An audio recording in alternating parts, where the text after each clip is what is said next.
Hello, this is Maor Appelbaum, and you're geeking out to Gear Gods. What's up, Gear Mortals? Trey, Xavier here, and we are at Maor Appelbaum Mastering Studios with none other than Maor Appelbaum. So how are you doing today? I'm doing good. How you been? Really great. So we're here today to talk about, believe it or not, mastering. You've got your studio set up for just that. So I want to start out by asking you how it is that you got into mastering in the first place. I think what brought me to mastering was having knowledge in different areas of audio and music. I was a musician. I had bands I played with, doing shows, doing recordings, and I learned, sound engineering at a school, and then I put that into the theory into practice. I was a broadcasting engineer for a lot of years and a DJ and a music journalist. So I kind of combined the knowledges of different fields of audio and learned from that how to treat a product, in terms of presentation. And I felt that really mastering is where I need to be. I can record, but it doesn't mean I can bring the best there, or I can probably mix, and maybe do a good mix, but it's not like me being a mixing engineer when I can bring everything to the table as it should. Mm-hmm. But in mastering, I have this kind of sense of objectivity, bringing a new perspective, listening to it, someone fresh. I think that's where my forte is. I think that's where I can really bring something new or bring my talent or abilities to the table.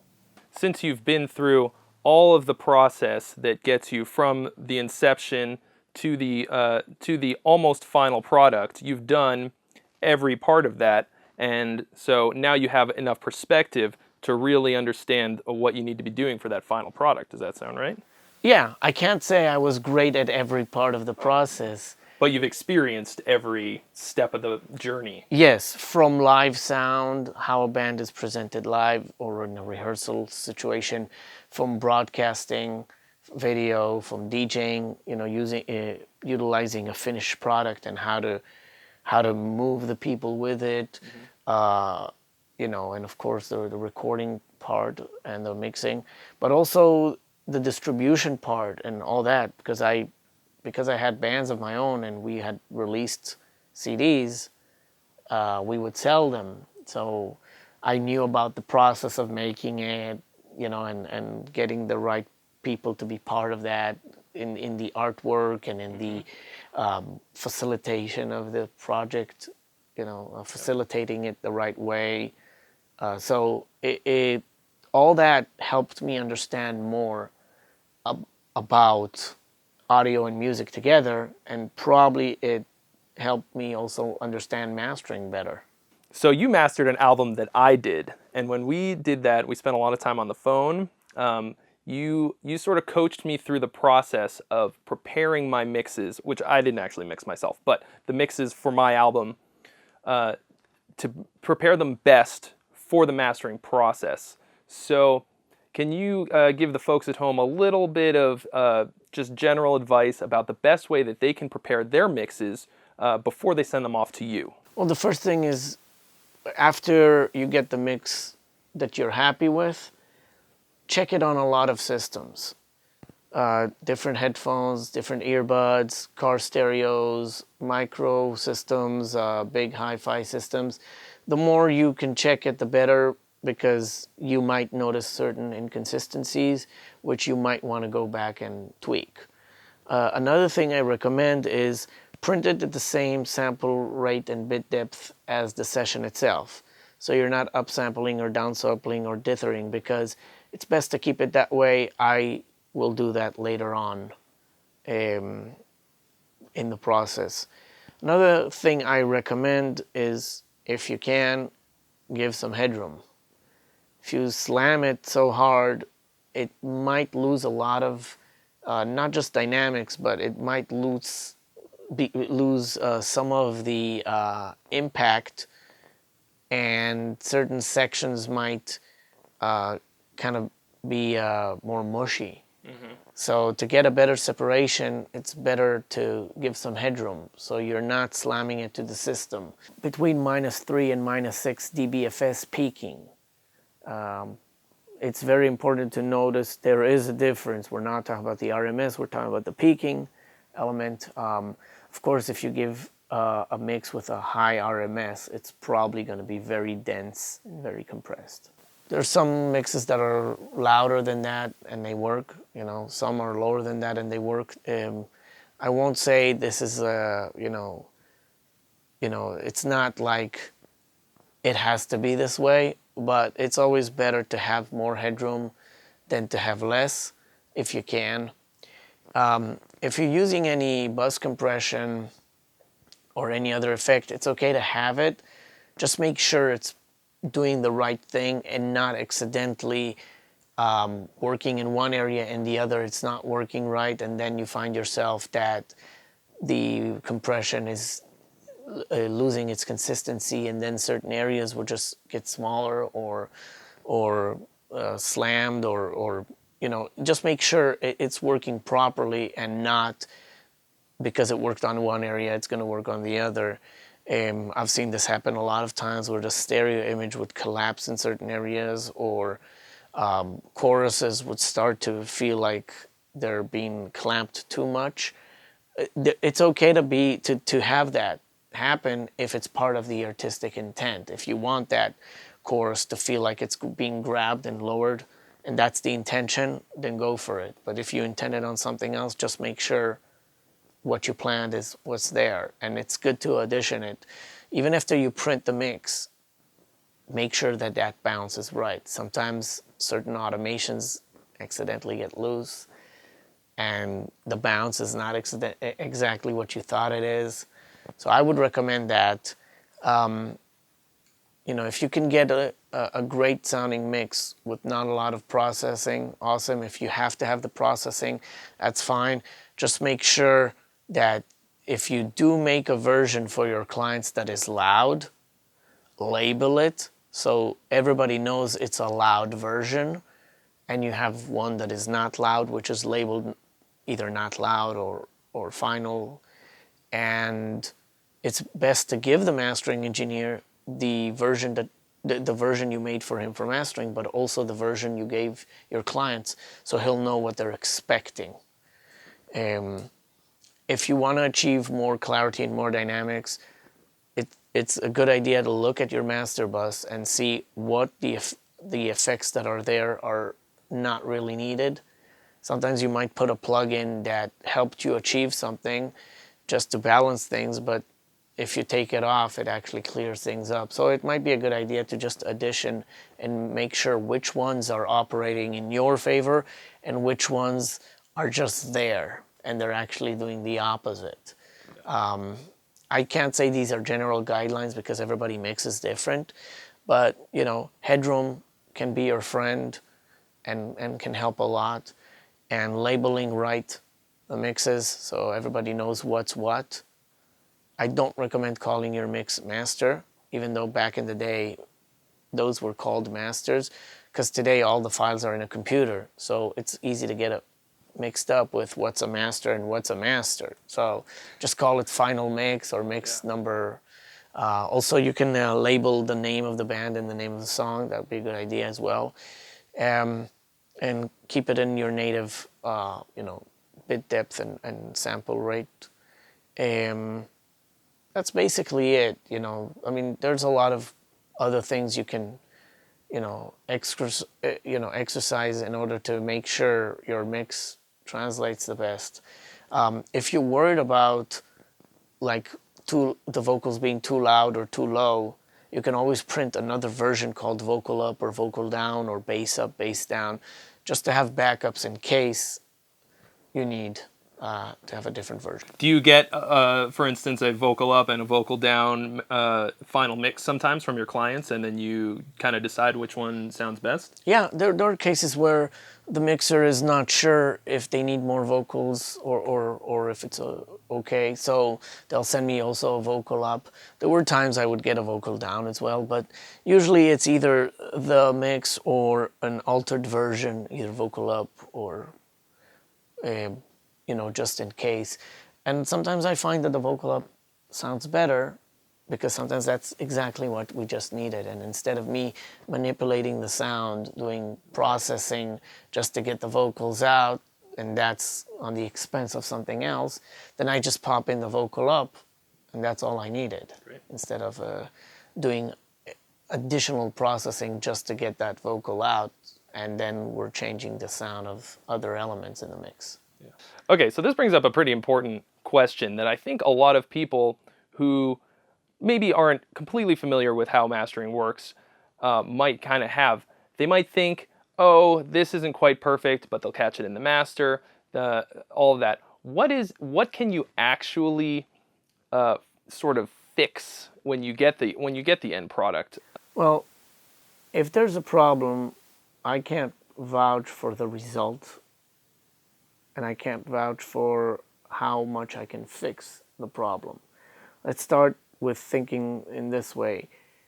The least problems, the better.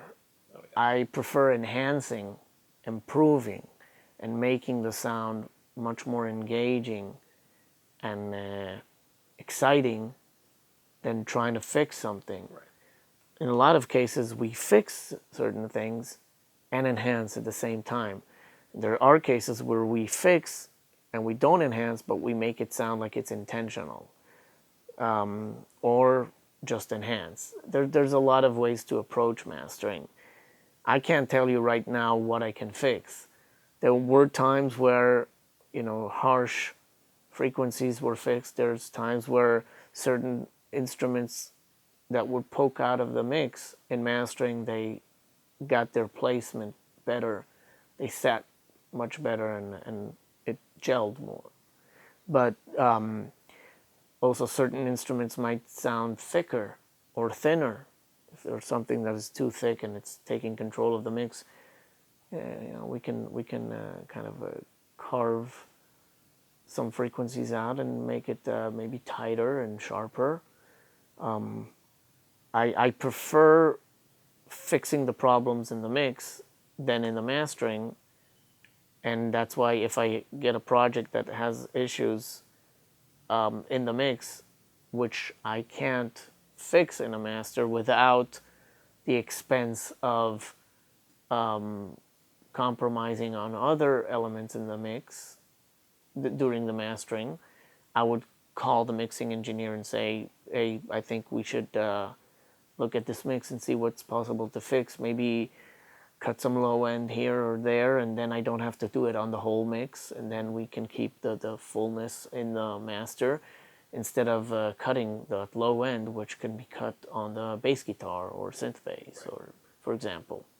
So, or let's say harshness in the vocals or in the cymbals. If I have to cut the high end on the whole master, it's going to affect everything, where if you fix that in your cymbals or in the vocals, it's going to help much more, because then I can open the high end and make it feel, more bright without being harsh. Or not even open the high end, just keep it as is. So everything that has to do with fixing, it's a whole gamut of things, but there's always a price for that, and it's not a money price. It's what other element in the mix gets to be compromised in the mastering, Yeah, because we're fixing something. Yeah. So anytime you have to fix something rather than enhance, there's a possibility that something else could suffer in the mix, and that's or in the master. And so when people are going into the mastering session, they want to make sure that there's nothing that you have to be fixing. I mean, there's no fix it in the master. There's a fix it in the mix, but it can be fixed in the master, but it's very beyond desirable. Like, not at all. Well, in a lot of cases, we do fix in the mastering, like issues that were hard to come by in the room, like super low end or super high end, or certain low mids that in certain rooms you wouldn't notice them because of the tuning of the room or the speakers or the equipment. And then in the mastering, we can go in and kind of clean it up, and it will sound close to what it was, but cleaner. So there is a fixing in order to enhance, and that could be, kind of problems in the rooms, or if it's mixed in different places, then to try to make each one close to each other.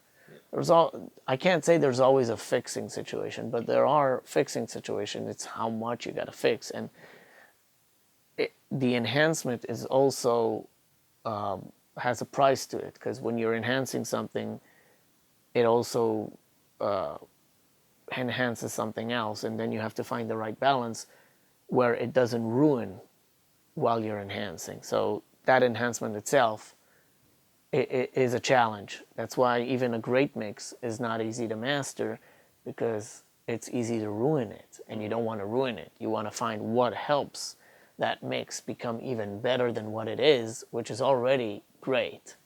How do you make it greater? So there's always a challenge. Even good mixes and bad mixes, they all have their challenges, and even doing small things just to add a bit is a challenge by itself, to find what's working with it. So if we were to nutshell it, maybe you could say that the less you have to fix, the more you can enhance. Does that sound right? Yeah. The better I get it in, the better it can come out. But, you can't win them all, and sometimes it's a good mix, but it's not separated well, or it's a good mix, but it's missing some mojo and vibe, and you add that. Sometimes, it's not the best mix, but it has the right intention, and you just need to let it have more of that and enhance that intention to make people move with it more. So would you say that even if you get the perfect mix from the mix engineer, that you still have a job to do? There's still a lot of things that you can do as a mastering engineer to improve the final product. I would say it this way. When a client gets the mix and he's happy with, he might still have ideas on where to take it to. So the mix might sound great to them, but they might want to have more high-end, more low-end, more mid-range. They might want to have it more compressed, or maybe more open to the sides. There's things that can be done. And we're not just dealing here with the mix, we're dealing with the client's vision. The artist or record label, management, whoever is involved. And there is like a picture. You can paint it very well and it will be the greatest picture. But now you put it in a frame. If you put it in a certain frame, it will look in a certain way. You put it in a different frame, the focus on it is different. So even if you give the best mix ever, there's always a place to put it in, and that presents the mix as well. I can just run a mix through certain pieces of gear just to help shape it in a way, the overall. When you read about a mastering engineer saying they didn't do much, well, as long as it ran through their gear, it ran through a certain amount of decisions. Even if the decision was not to EQ or not to compress, but just going through those line amps or dithering options or converters or plugins, whatever it was in the process, even if not much was done to it, it still made an impact on that mix, because it either made it come up front or backwards or the sides or whatever the gear, either hardware or software, did to it, it helped present it in a way. So there's always somewhere to take it. If it's better or not, that's more to the eye of the beholder, because if the client wanted that way, then, and it got to where they wanted, then it achieved the goals. of the artist. One might say that he likes the mix in a different way or how it was originally. And one might say maybe if it was mastered by a different mastering engineer, it would sound better. You never know because you always hear the final product. And even if that final product is only a 5% change from the original mix, it's still 100% for the listener because he doesn't know what was before. So that 5% change might not even be known as 5% or 3%. And it could be also 10, 20 or 30% change. Or even more, even if the mastering engineer gives feedback to the mixing engineer to make changes in the mix, it could even affect more than 40% because your mix has been already guided, with help to get a better result and then being processed. So yeah, there is something to it. I can't say if it's improving. I can say it leads it to where somebody wants to take it to. And sometimes just running the mix through certain pieces of gear, the whole combination of converters, cables, clocking, analog or digital gear or whatever might affect the sound and the dithering options as well. So everything counts. It all adds up. It's all decision making. So you can't really, say, oh, they didn't do much. Well, you don't have to do much to make a change, even if it's a small change or a big change. You got to do the right thing for the song in terms of how the artist sees it or who is the decision maker sees it. Great, perfect answer. I love the frame metaphor. That's awesome. Also, by the way, it's not just the frame, but if you look at it, if you put a picture on a wall, it's the background wall, it's the frame, and it's also the lighting that's projected on it. If it's bright light, then it will reflect in a certain way. If it's darker light, it will reflect differently. And all that would affect the mood of that picture, either to enhance the contrast or the how it reflects, and if it's harder to view or not, and how the colors come out or the shades. When you and I were working together, I sent you the final mixes, and you came back with the first draft of the masters pretty quick. How long would you say it usually takes on a typical, say, 10 or 12 song album? How long does it usually take you to come out with a final product? I would say it depends on if there's issues that have to be fixed again in the mix. Mm-hmm.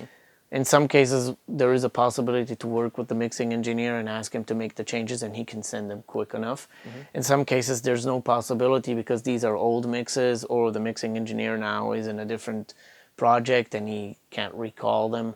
So let's say that's a factor regarding how fast we can approach it, if there's any need of fixes or not, which can delay for either a long or not, or a long time. It could be a few days, I would say. I can't say exactly because, it really depends what I have to work with. In some cases, it could be a few days, and I've worked on albums that took longer because there were more fixes in the mixes. And after the mastering, they heard things that came out that before they didn't notice as much, and now they want to, make changes in the mix to accommodate that, and that will delay it. So there's no fixed time, could be just a few days to finish it. Depends. It could be a song could be in a day or less, and yeah. Great. There's no specific time. Some people do it faster, some slower. I don't charge by the hour, so if it takes me more, it takes me more. Now you've got a lot of great outboard gear here. Do you think that good or even decent mastering can be done inside the box? Yeah. I think first of all, it's who does it, and the tools are very important because they can help you get better results quicker. But if you have less good tools, you might have to spend more time to refine the sound, and maybe not getting the same sound as better tools. But I think you can do very good mastering in the box, out the box, hardware and software, they're not the same. I don't think they'll ever be the same, but it never matters because it's tools for you to use, and you can take one to one direction and the other to a different direction. Even if they emulate one of each other, it doesn't matter. It's really what do you do with it. I like using gear. It helps me get to where I want faster.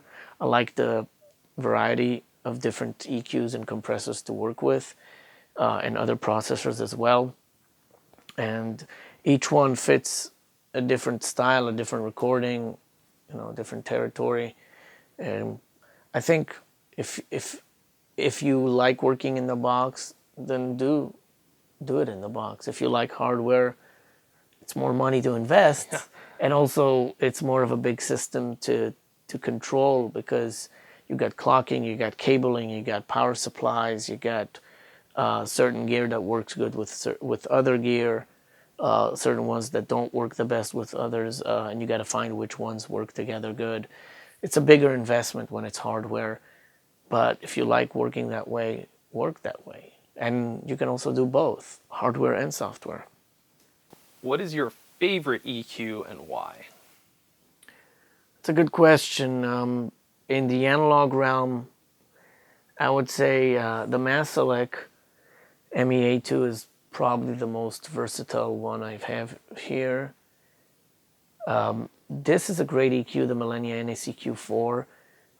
It has a sound of its own, which I like for certain things. It excites. In terms of digital, I love the Weiss EQ. It's digital hardware, but I love that EQ. It's just easy for me to work with, and it's very easy to really go inside small details. The Maselec lets me choose. There's a lot of frequencies to choose from, and you can go in half dB steps in the cues, and I think it sounds really good. The Millennia has a more of an exciting sound. If I feel I need to excite more, those are the ones I really like. There's the back EQ is a Baxendale. It's filters and shelving, so it's only either highs or lows, and it's great for its use. Some of the gear here is modified, so it's not the original version of it. It has changes in it. The Mag EQ is, for me, like a niche EQ. It has a few frequencies, and it's very broad. You can make interesting, really nice sculpturing the sound with it, but it doesn't fit everything. It's only for certain things I will use it, but when I use it, it really makes a big difference. So when you ask me if there's one that I like the most, It's like choosing between your children. yeah, it's very hard. I mean, in the analog, this is probably the coolest one, and there's this one that has motors in it. But yeah, it's a hard question. But I do recommend the Maselec MEA2. I think it's a great EQ in the analog domain. Yeah, Cool. very So easy to work with. This is maybe your desert island EQ. In the analog, yes. In the analog. Yeah, in digital, this would be otherwise. Yeah. But there's a lot of great EQs also in plugins. But in the analog domain, this would probably be the go-to for, carving out or adding. The other EQs I have here, they're more like they're nice on certain things, but if you want to cut and all that, I would go with the Maselec. Is there any good? I think in the plugins, there are just a lot of them, and you just need to find which one works for you. I find that sometimes even the worst plugins are actually the best if you just find what you need. It's a lot of times even the stock plugin can do the job great. As long as you know where you're going with it. Certain plugins have a nice tone to them, and then you approach it that way. But I don't. I with plugins that there's so many, and they're all good for their own use. So even stock ones will work. I think that the trick with the plugins is, find one that works what you need, not what's adding to what you don't. You know what I mean? Like sometimes people fall in love with an EQ because it adds something, but they don't need that. So they just fall in love with what it adds and not with what it's needed for. And then, it's more of a coloring box, which could be great if you need that color. But if you really want to go surgical in and do some curve changing, bending, or whatever you want to call it, just look for an EQ that is easy for you to use, and most of them will do the job decent enough. Some would do it even better and like really sound good. But I think you need to experiment and see which one fits you. When you're mastering a song or an album, do you prefer that the client trust your judgment the most, or do you like to take a lot of feedback from the client and the mix engineer? I'm always open to hear what the client wants. Sometimes if he tells you what they want in the beginning, it helps you understand what they want better, and it will lead you to the results they need. In a lot of other situations I've been in, the client would say, "Do what you think is best," and I do. And either they love it on the first time, or we need to, a few tweaks, or they say, "Can you add this or can you add that?" I'm open to both ways. In a lot of cases, it's cool to let somebody do what they're doing and then make the adjustment based on what you think. But if you have certain guidelines, like you need dynamics or you want it to sound in a certain way, it will save time telling that. And that way you won't find yourself working on something that is far off from what they wanted. Or sometimes you'll do something that really fits the song, like in a way that it just makes it pop out. But they want something else. So they hear it, they see you got the aesthetics, you know what to do, and now they'll give you some guidelines. Okay, can we move to that direction? Then you take what you started with and you listen again and you compare, and then you're like, oh, okay, they want me to go that direction. So, information is always good. To say that you always have to tell the person what you want, in certain cases it's better to let them, because you're also counting on their intuition, and you can always find that bridge between what they did and what you want. But in certain cases that really need that guide, then it's good to say it just so there won't be misconceptions. If somebody wants me to do a really dynamic album, even though his music is really loud, like very crushing, and they tell me that, that's great, because I'll do it dynamic, which I would prefer to do either way. So yeah, I think it's good to have an open communication between the two, and meeting the expectations of each other. So what kind of an RMS level do you generally shoot for when you're mastering, say, a metal album? Okay, that's that's kind of those questions that if I put a number, somebody will check and say, "Oh, but you said this, and your album it's different." I don't have an RMS level that I go for. I usually just try to make it sound exciting for me, and make me move, make me get excited about it, and just feel that it moves the music. It's engaging. It makes people get in it. There's no specific RMS. I've done records that I think they sound great, and they're lower. They're probably -10, and I've done stuff that is -8 or -7. I would say for the metal maybe -8, but I've done -8, -9. I've done stuff -12. There's no, I don't go for a certain number, because music moves, and I don't feel that it's right to go to a certain number. I would say you got to go with what the music dictates, and of course what the client says, and if he insists on something, you go that direction. Yeah. But I've made loud albums as well. I've made albums that went, I've made records that gone to -6, and maybe even louder, but I can't say that was my go-to. Most of the projects I worked on, I try to make them either dynamic as I can, or if not dynamic, usually not as slamming loud. I think the problem was not the dynamics as much as the level. There were a lot of really nice sounding albums that were not dynamic. They were compressed, but they were not loud. And once you get loud, then it starts to be hard to listen to. And even if it has dynamics, when it's loud, it's still harder. It's just how it impacts the ear. So I don't go for a specific measurement. I go to where it just feels right. And sometimes those records are loud because they're a request of the artist, producer, mixer, label, management. Sometimes the rough, kind of like the pseudo master they gave me or the listening copy is so loud I have to match that. If they let me go down, it's better. But numbers are good for people to look at it, but it doesn't mean that they're good to follow. And plus, every meter is different. If you take 10 plugins with meters, they're not always going to be the same metering.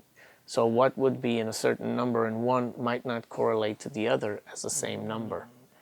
So every meter is a bit different, in the way they chose to calculate the RMS. Or some of them are not really RMS, they're a combination of different measurements. So I wouldn't say a certain number. That brings me to a pretty good question. So when you were mastering my album, I remember at the time I was fairly ignorant. I'm still pretty ignorant when it comes to the mastering process, but the kind of things that I noticed as a client were the loudness is probably the most obvious part of mastering that just about any man on the street can tell the difference if you were to A/B them. A lot of the other stuff is a little more subtle. But I remember being at least somewhat cognizant of the loudness wars. And I remember thinking, well, I want it to be loud enough to pretty much compete with other metal albums. But I definitely don't want to be the guy on the front line of the loudness wars. I don't want it to be blasted with no dynamics. So we came to kind of a bit of a compromise on it. I think it was still very dynamic, but it was still loud enough to where the typical metal listener wouldn't think that it sounded weak. So where do you stand on that kind of thinking with the loudness wars, and how you approach your mastering with that in mind? Do you even think about it, or?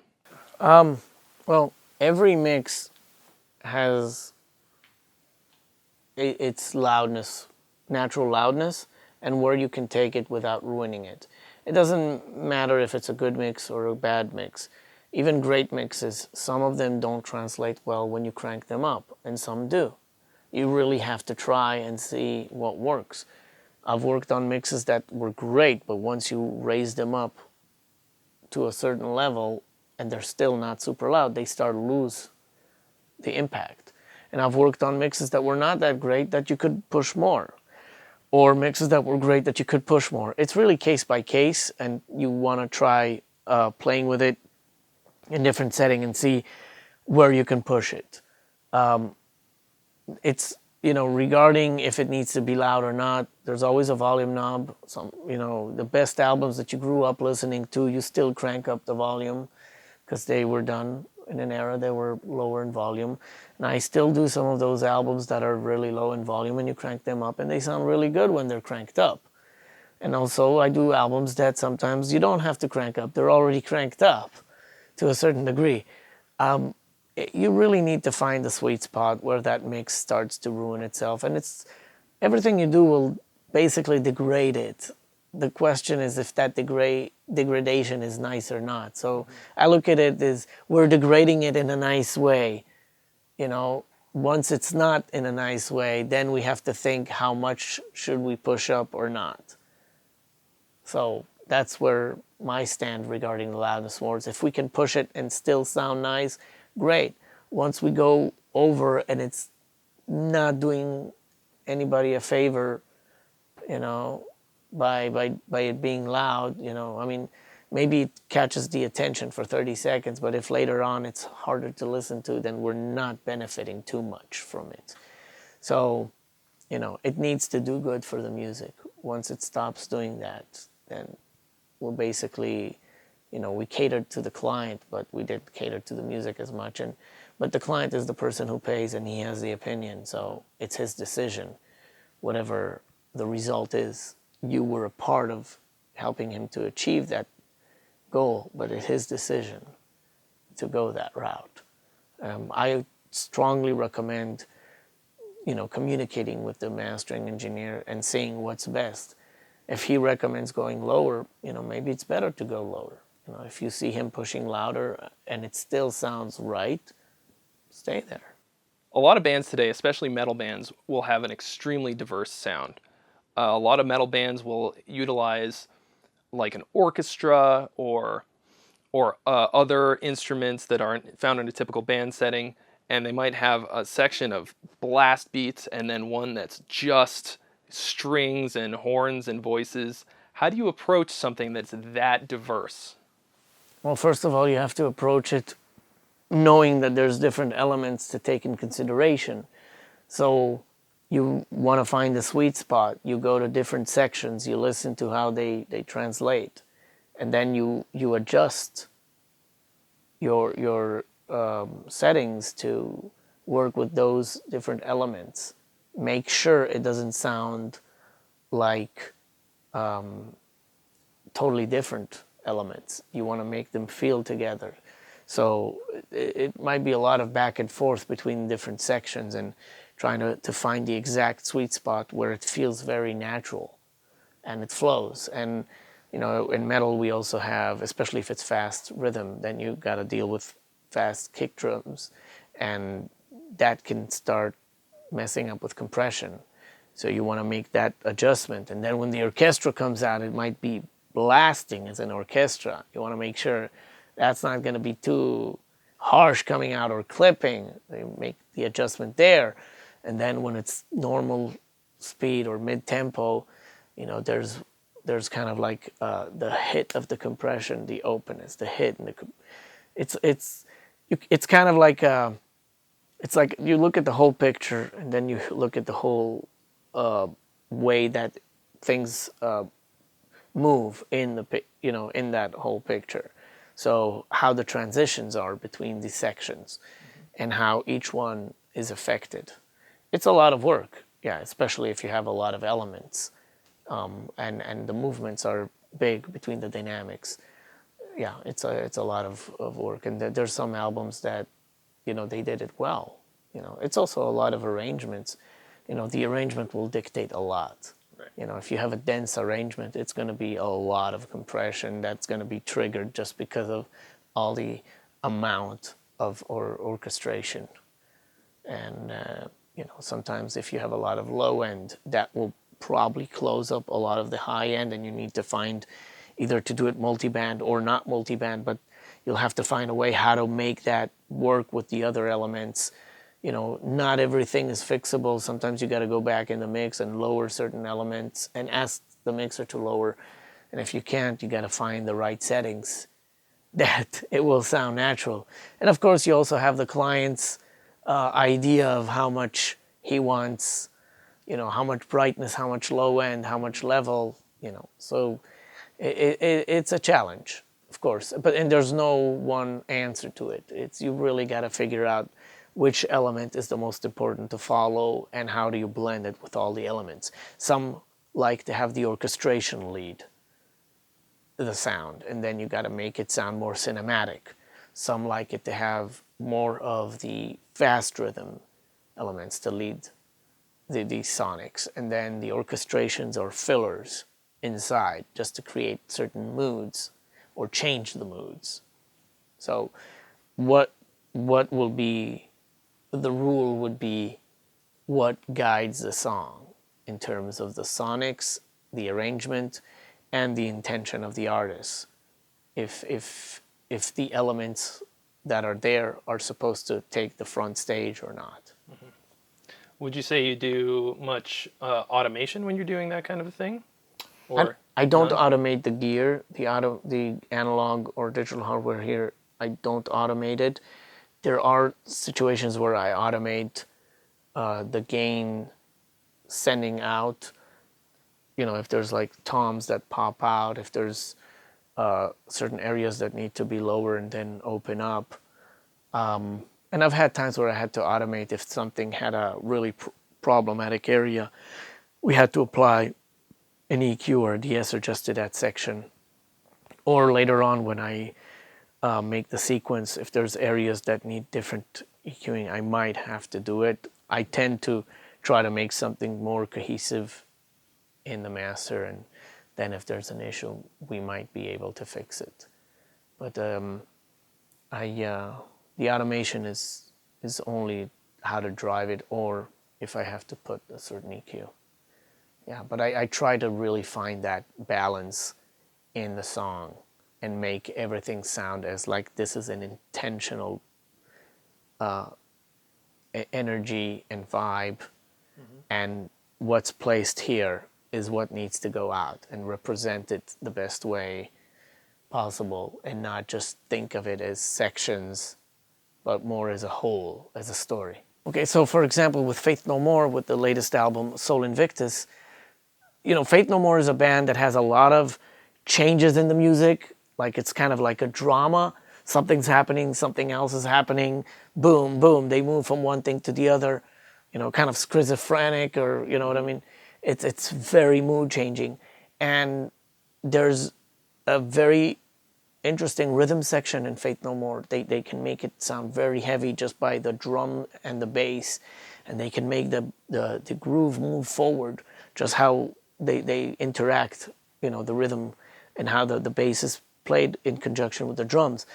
But also, you have the keyboards there that give you the vibe, the kind of like the scenery, and guitars accompany that, but also the vocals. You got a lot of vocal lines in Faith No More, and they're like telling a different story in conjunction. It's like one thing, second thing, one thing, second thing, and they go one to each other, and kind of it's action. It's and when I was mastering it, I had to take all this in consideration, how to bring the vibe, what's given to me, make sure it's coming out and not hold it in. The listener has to feel all those elements. You can't grab them in or tuck them in. They have to be part of that. So when you're making these adjustments, you want to make sure that the vibe, the mojo, the energy, all that is coming out. And also with Faith No More, when they get the choruses, always they grab in. They kind of like clamp the choruses. So verses can be wide and choruses can be tucked in more, or it's not your ordinary way of working. You want to make sure that the ideas that they have, they come out the same. And when it needs to get more angry, but held, then you do that. You make sure your compressor settings are in that way. You make sure your EQs don't make it too bright or too dark, or too, you got to find that right balance. And the music is changing all the time. So you really got to find those areas where it just works. How loud do you generally run your monitors when you're mastering something? Is there advantages or disadvantages to running it at a certain volume, louder or softer? I tend to listen loud just to make sure that the frequencies work together. If I listen low, I might not hear how the whole mid-range section works with the low end, and it might sound a bit scooped or like nice to my ear. But when I crank up loud, I can hear how that mid-range explodes, and how the low end sits with it. I will listen low as well, just to listen and adjust, but just to make sure sometimes. But there is a sweet spot that is where your speakers and your room sound really good at, and you tend to work in that area. So I might crank it up really loud just to hear how all the frequencies and levels and dynamics just explode and pop out, and excursion, whatever you want to call it, speaker excursion. No, not that. But I will hear it loud, and I will probably hear it in the area where it's quite loud but not disturbing. And I think in mastering it's very important to do that, just to make sure it translates well. And I might listen low as well, to compare things, or get rest for the ear. But I think, it maybe for mixing, listening low can do better, because then you're not getting the ear fatigue if you're mixing for long hours. And maybe it's also easier for you to adjust volume levels and lower. EQ, maybe it's different, because in EQ a lot of times you probably will need to level up just to hear all the frequencies. But in mixing, you can mix lower and adjust the volumes and the balances. And I think most mastering engineers I know, they crank loud. They want to hear it loud, how it comes out. And you want to kind of emulate how the people outside are hearing it as well, maybe, or just try to feel the impact of it. So I would say, yeah, loud. Yeah, it's and I do take breaks. It's very important to take breaks also, not just because of the years, but also just so I'll hear it again fresh. And maybe I did something that I would like to change or keep it. So what kind of advice do you have for someone who's just starting out on their mastering journey? Is there places that they can go to learn mastering, like the way that you do it? Or do you have any just general advice for people like that? Well, first of all, listen to as much music as you can and experience it in different ways. Go to shows. Listen in the car, listen at home, listen to CDs. CDs are good. They're better than listening to MP3s. Yeah. So experience listening to music in different ways. Experiment. If you have the ability to try out different gear, either hardware or software, play with it. See what it does. Some of the people who are going to do that already do that in recording or mixing. Might be a good idea to contact the mastering engineer and see if you can work for him as an intern, and try to learn from him. Also, you can ask your friends to send them your track, send you their tracks, and then you try to master them.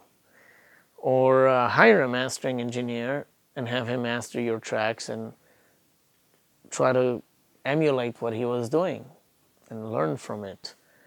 Maybe do it a few times and see the differences in each one. Just like any profession in audio, you got to do a lot of it. You got to create a clientele, and then you grow. So I wouldn't say there's one method of doing it. Maybe the one method would be just hard work, but you can approach it in different ways. And as a musician, I had my projects mastered by mastering engineers. So I would say it's not a bad idea to try to get an internship at a mastering facility. If you meet a mastering engineer, maybe talk with him about a few ideas. There's some books out there you can read that have some info or some guidelines. I can't say that they're each one will have a different perspective, and you gotta take what you think is right, or at least have enough intuition to read the right stuff. Are there any that you read that you could share with us? Bob Katz has a really nice book, in mastering audio. There was also an older book called The Mastering Engineer's Handbook by Bobby Onsinski. That has like interviews with different mastering engineers, and also, of course, other information. And those interviews are really good because you can read the different perspectives, and if you kind of understand what they're saying there, like dig deep to it, it's really good because every mastering engineer works different. You know, there's the technical stuff that might be some of it the same, but there's also technical stuff that is not the same because everybody uses different pieces of gear or different combinations of gear or customized stuff. So there's a lot of options there. So those books are helpful, and you can probably read online some information, and there's tutorials. Some are good, some are better, and there's some that are okay. I haven't seen them all, and there's forums where you can discuss with other mastering engineers or other peers and pick up a few things. Just remember there's so much information out there, and not all of it is relevant, and not all of it is relevant to you and in your position. Some stuff that is very advanced might be too much, and some stuff is too for the beginning, so you might not dig from it, get anything from it. So there's so much, but just a lot of work and a lot of experience will get you far, because you got to do a lot to get a lot. And I think that's part of it. You got to have talent, but you also got to practice a lot. You got to work hard to level your game all the time. Get to a certain level, then want to achieve a higher level. You want to level up, level up, level up. So just because you've done a few that sound great and people dig it, doesn't mean you got to stop there and you know everything. You got to still learn, practice, experience, get new challenges, try out new things. Awesome. Even stay in one place for a long time, but just continue doing so and experiencing new challenges in that place. Mm-hmm. What are the top 3 artists that you would like to do mastering for? Metallica would be one of them for sure. I would love to do a Metallica album. Yeah, we would love for you to do Metallica as well. U2. Okay. U2. I would like to do a U2 album as well. And you know what? The third one is a good question. Wild card. Yeah, I mean, Madonna. Yeah. All right. Yeah, so we're covering that. Yeah, Metallica, U2, and Madonna. All right. So regardless of what a client might think, what is it that you personally think makes a killer metal master? I think it's the same criteria to what makes a killer album.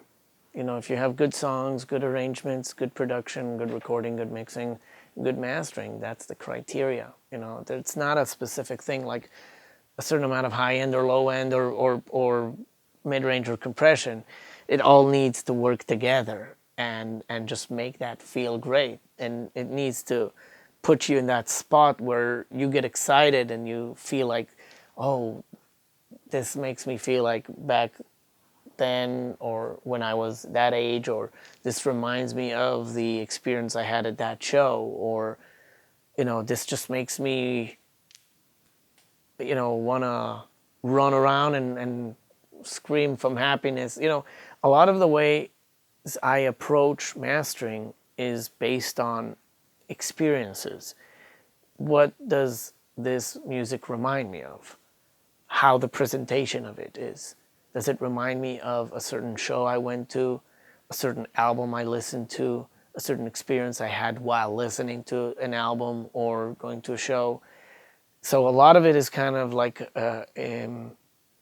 like a feeling that I get, and if it makes me connect with it, or do I feel it needs to go to a certain direction? And sometimes that direction is the exact place it needs to be, and sometimes we need to find that bridge between what I feel and what the client feels. But it all connects together to that idea of how it should and what's a perfect, but it's never a perfect. It's what the ideal and the perfect, they're never together. It's always what you have and what you do with it. Mm-hmm. So I can't say what's a perfect metal album or what, because everything has its plus and minuses, and that's what makes it so unique. If everything wasn't a plus, you wouldn't have those differences to feel like there's a uniqueness.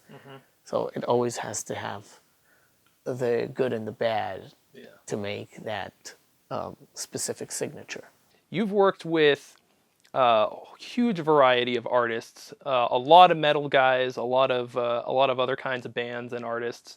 Notably, you worked on an Angra album that I loved, Aqua. You've done Halford, and a whole host of other great metal bands, Faith No More, Rhapsody of Fire. What else? What else have you done? I've done a few albums for the band Yes, the progressive rock band Yes. Wow. I've worked with Dawkins. I've worked with William Shatner. Oh yeah, I remember. I've worked with Eric Gales and Walter Trout and Yngwie Malmsteen. I've worked with the band Necromantics. They're kind of like a gothabilly, psychobilly, rockabilly. I've worked with Sepultura. Oh yeah. I've worked with Cynic. I did 2 singles for Limp Bizkit that they were kind of online. One was Endless Slaughter and one was the cover of Ministry Thieves.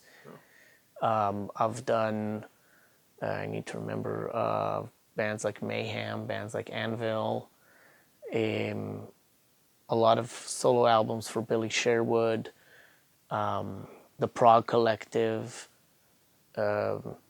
Fight, I remastered Fight. I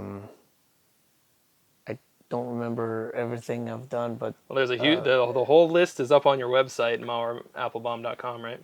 yeah, that's a partial list actually. It Oh. doesn't include everything. There's a lot that I didn't get the chance to Oh, put yeah. in. I did a solo album for Gus G, Oh yeah.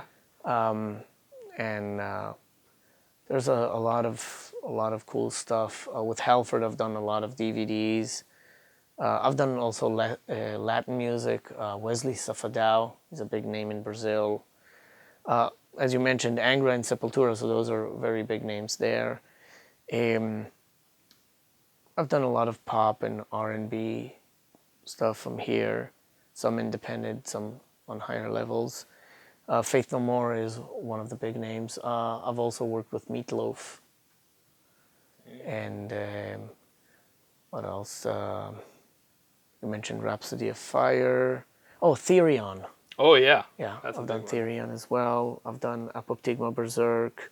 I've done a French industrial band by the name of Treponempal. I've done a few albums for them.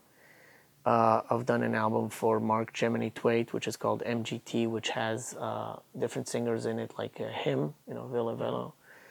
And just a lot of versatile projects. Head PE, Oh yeah. Smile Empty Soul, Channel Zero, I mentioned Mayhem, Matter Mortem, Antimatter, Fate's Warning. Oh yeah. So you've got a pretty broad base where you've touched on just about every genre that you could possibly imagine, but your focus is mostly in the rock and metal world. I would say you're most known for that, Most but known. you've done pretty much anything and everything. Well, it's not my focus. It was just I'm more known in that field because those specific artists, they got big. They're very known in their field. So even though I do a lot of pop and R&B and acoustic music, singer-songwriter, Celtic, world music, jazz, blues, I'm more known in the other fields because those are much more known artists. Faith No More is a huge band. Yes is a huge band. Meatloaf is a big name, is a huge artist. Halford, Sepultura, all those are well-known names. So I'm more known in those fields. But it's not rare that I get EDM tracks to do, or cinematic stuff, or orchestral. So let's say someone has recorded an album and they want to get it mastered by you. How does one go about doing that? Very easy. They just contact me. There's the website, maorappelbaum.com, which is maorappelbaum.com, or they email me, mappelbaum@gmail.com, or call me, or Facebook me. There's 5 Facebooks. Yeah. And they just contact me, and we take it from there. We talk about the project. I'll know more information about it. I can tell them what I do, and we work it. Yeah.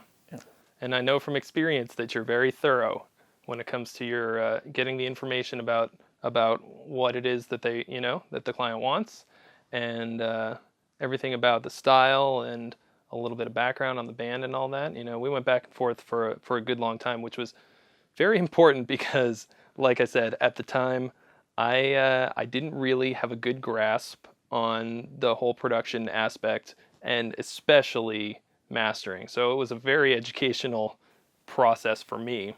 Whereas I know there's a lot of mastering engineers who will be like, yeah, just send it over, and then they send it back when it's done, and that's all you get. So I'm glad that you were not that guy. Well, I work the way the person wants to work with me. If they just want to send it over and not discuss anything, it's okay. Just give me the information I need, and we'll work with it. Just give me the tracks. But if you want to discuss this, the mastering, if you want to talk about your expectations and what we want to do together, I'm open to that. For me, communications is key, and I'm open to discussion. If it's needed, we'll do it. If it's not, we can go the other way as well, and just work with it as me getting the songs, whatever's needed. Great. But I'm open to that, and I really want the client to be happy with the result. Yeah. So I care about it, and I want them to be happy with it. So sometimes it's just it's needed to be more communicative. All right, well, that's all the questions that we've got today. So thank you so very much for your time. You're welcome. Thank you. So be sure to check out Maor's website, and thank you so much for geeking out with us today. See ya.